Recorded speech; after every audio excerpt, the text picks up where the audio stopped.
Mate Motorsi პირველი კომპანია იყო მაშინაც და მიუხედავად იმისა ყოველ დღე ხელის შეშლები მაინც დღემდე მოვედი და ამ სფეროში როგორც მულტიფუნქციური კომპანია Mate Motorsi მე ვთვლი რომ მაინც ჩვენ პირველები ვარ დღეს მარტო საქართველოში კი არა კავკასიაში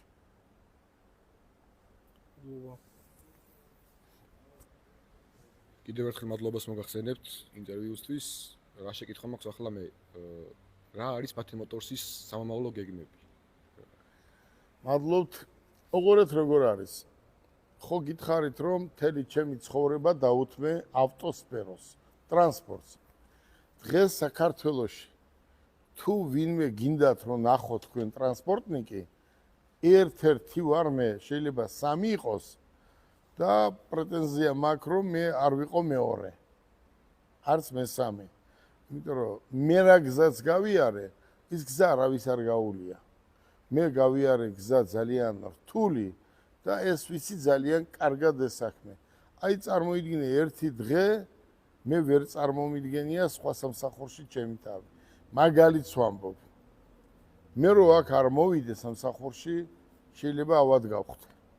მე აქ უფრო ვისვენებ, ვიდრე ახლა წავიდე ბორჯომში ან ბაკურიანში. მე ახალგაზრდები რო არ ვნახო, ცუდად გავხდები. ამიტომაც ყოველ დღე თითქმის აქ ვარ. რაც შეეხება ჩვენს მომავალ გეგმებს, ჩვენი მომავალი გეგმა კარგი შეკითხვაა. რომ არ ყოფილიყო ის პრობლემები, სულ პრობლემებია. ვიღაცას სადღაც ნათესავი გამოუჩნდება მთავრობაში, პრობლემა შეგიქმნია, ის ვერ ყიდის მანქანას, ვითომ მეუშლი ხელს. კიდე ვიღაცას ვიღაცა პატრონი გამოუჩნდება და კიდე ვერ ყიდის ამ მანქანას და მე ვარ პრობლემა, იმიტომ რომ მე კარგს ვყიდი, იაფად ვყიდი, კარგად ვემსახურები. თქვენ, ქალბატონო, მიდიხართ სალონში, ხო? სადაც სალონში მიხვედით და არ მოგემსახურენ კარგად. მეორეჯერ ხო არ მიხვალთ. იგივეა აქაც. აი ეს ავტოსალონია, ხო? აქ რომ მოდის ადამიანი, ჩვენ ყველაფერს ვაკეთებთ, რომ ის კმაყოფილი იყოს. და ის მეორეს ეუბნება, მესამეს, მეოთხეს და ერთმანეთს ეუბნებიან და ეს საქართველო პატარა არის და მომხმარებელი ძალიან ბევრი მყავს. აი წარმოიდგინეთ თქვენ რომ ყველაფერი გაკეთდა იმისთვის რომ ეს კომპანია არ ყოფილიყო.